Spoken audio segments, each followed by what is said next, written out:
Daniel, chapitre 2, le songe de Nebuchadnezzar et la statue aux 4 métaux.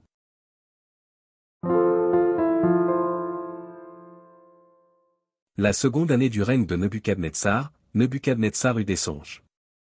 Il avait l'esprit agité, et ne pouvait dormir. Le roi fit appeler les magiciens, les astrologues, les enchanteurs et les chaldéens, pour qu'ils lui disent ses songes. Ils vinrent, et se présentèrent devant le roi. Le roi leur dit, « J'ai eu un songe, mon esprit est agité, et je voudrais connaître ce songe. » Les chaldéens répondirent au roi en langue araméenne, « Ô roi, vis éternellement. Dis le songe à tes serviteurs, et nous en donnerons l'explication. » Le roi reprit la parole et dit aux chaldéens, « La chose m'a échappé, si vous ne me faites connaître le songe et son explication, vous serez mis en pièces, et vos maisons seront réduites en un tas d'immondices. Mais si vous me dites le songe et son explication, vous recevrez de moi des dons et des présents, et de grands honneurs. C'est pourquoi dites-moi le songe et son explication. » Ils répondirent pour la seconde fois, que le roi dise le songe à ses serviteurs, et nous en donnerons l'explication. Le roi reprit la parole et dit, « Je m'aperçois, en vérité, que vous voulez gagner du temps, parce que vous voyez que la chose m'a échappé. Si donc vous ne me faites pas connaître le songe, la même sentence vous enveloppera tous, vous voulez vous préparer à me dire des mensonges et des faussetés, en attendant que les temps soient changés. C'est pourquoi dites-moi le songe, et je saurai si vous êtes capable de m'en donner l'explication. » Les Chaldéens répondirent au roi, « Il n'est personne sur la terre qui puisse dire ce que demande le roi, aussi jamais roi, quelque grand et puissant qu'il ait été, n'a exigé une pareille chose d'aucun magicien, astrologue ou chaldéen. Ce que le roi demande est difficile, il n'y a personne qui puisse le dire au roi, excepté les dieux, dont la demeure n'est pas parmi les hommes. » Là-dessus le roi se mit en colère, et s'irrita violemment. Il ordonna qu'on fasse périr tous les sages de Babylone. La sentence fut publiée, les sages étaient mis à mort, et l'on cherchait Daniel et ses compagnons pour les faire périr. Alors Daniel s'adressa d'une manière prudente et sensée à Arjoc, chef des gardes du roi, qui était sorti pour mettre à mort les sages de Babylone.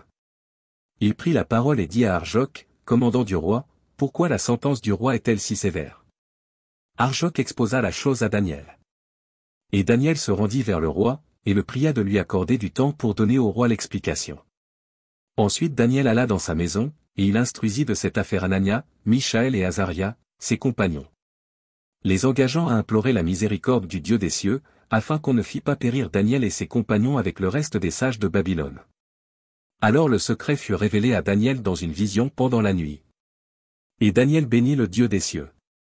Daniel prit la parole et dit, « Béni soit le nom de Dieu, d'éternité en éternité.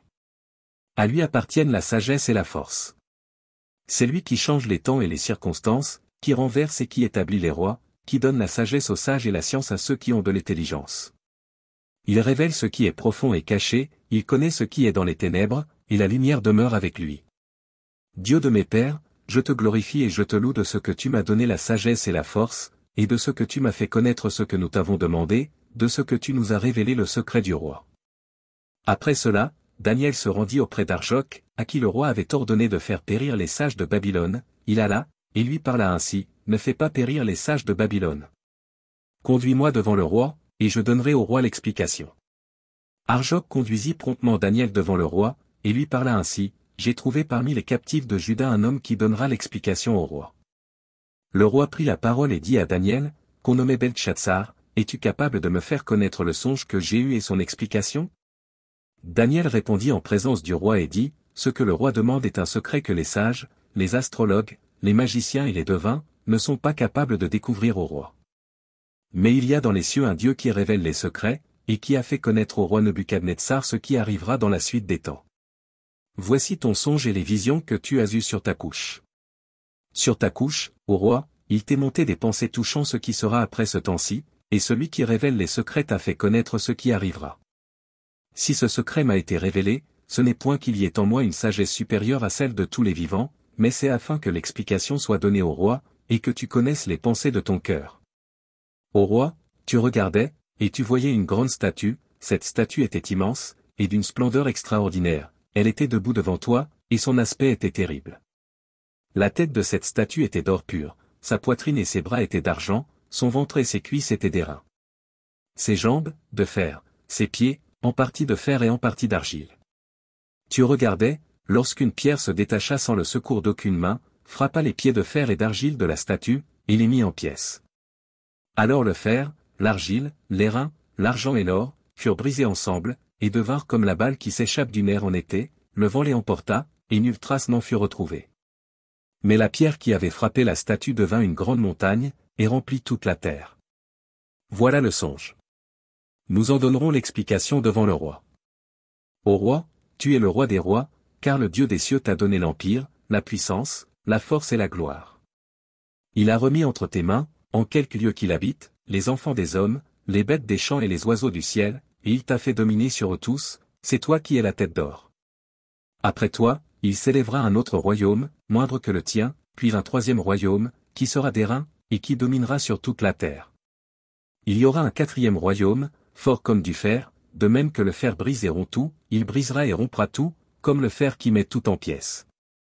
Et comme tu as vu les pieds et les orteils en partie d'argile de potier et en partie de fer, ce royaume sera divisé, mais il y aura en lui quelque chose de la force du fer, parce que tu as vu le fer mêlé avec l'argile. Et comme les doigts des pieds étaient en partie de fer et en partie d'argile, ce royaume sera en partie fort et en partie fragile. Tu as vu le fer mêlé avec l'argile, parce qu'ils se mêleront par des alliances humaines, mais ils ne seront point unis l'un à l'autre, de même que le fer ne s'allie point avec l'argile. Dans le temps de ces rois, le Dieu des cieux suscitera un royaume qui ne sera jamais détruit, et qui ne passera point sous la domination d'un autre peuple, il brisera et anéantira tous ces royaumes-là, et lui-même subsistera éternellement. C'est ce qu'indique la pierre que tu as vue se détacher de la montagne sans le secours d'aucune main, et qui a brisé le fer, l'airain, l'argile, l'argent et l'or. Le grand Dieu a fait connaître au roi ce qui doit arriver après cela. Le songe est véritable, et son explication est certaine.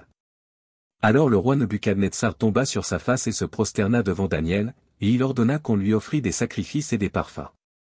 Le roi adressa la parole à Daniel et dit, « En vérité, votre Dieu est le Dieu des dieux et le Seigneur des rois, et il révèle les secrets, puisque tu as pu découvrir ce secret. » Ensuite le roi éleva Daniel, et lui fit de nombreux et riches présents, il lui donna le commandement de toute la province de Babylone, et l'établit chef suprême de tous les sages de Babylone.